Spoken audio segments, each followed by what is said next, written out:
Attention, attention. Is there an orderly or a doctor on staff who can help James Cameron come back to reality?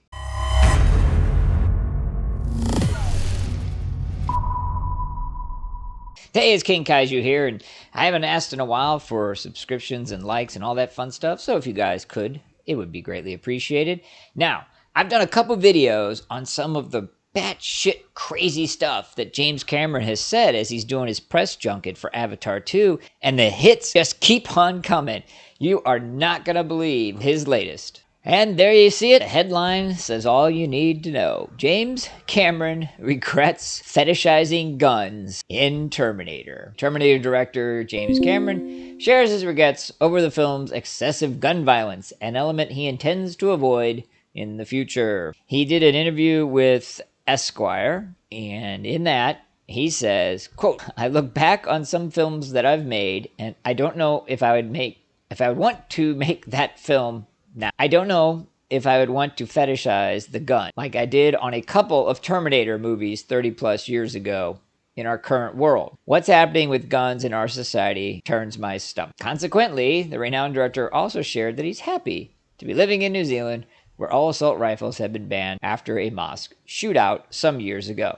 All right, I'm not going to get on here and start talking about gun rights and Second Amendment. That's not the purpose of this channel. Instead, I'm just going to ask what happened to James Cameron. And I say that from a level of intelligence, right? I always thought of him as an intelligent individual. Obviously, the films that he has made, his self-admittance to a obsession and interest, or whatever you want to call it, with the ocean, the undersea, with science, with technology, even in one of my previous videos talking about AI. So for all intents and purposes, Cameron is, I thought, one of us. He was a geek and a nerd. I also thought he was smart. And I say that because you would not be able to say the stupid things that you're saying right now. You would not be able to make the movie that you made if it weren't for the Terminator, if it weren't for aliens. And those movies had guns, and those movies were fucking awesome. So instead of you being all guilty and having to follow this politically correct bullshit, acknowledge that you made a great movie at a great time in history. And if you want to go on and say that I have had a reevaluation of my position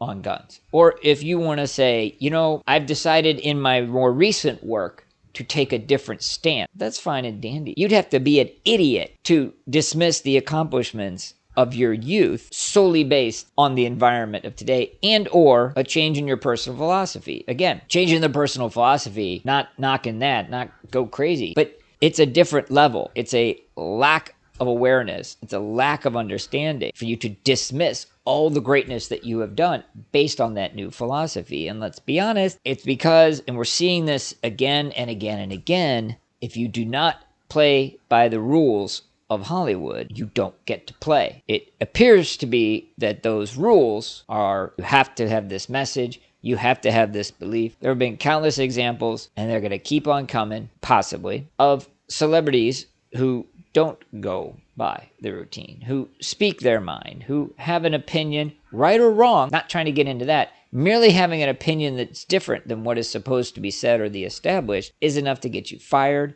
or, dare I say, blacklisted. Yes, the thing that Hollywood was so eager to fight about oh so long ago, they now seem rather happy to engage in. I think Gina Carano might be one of the more stellar examples of this.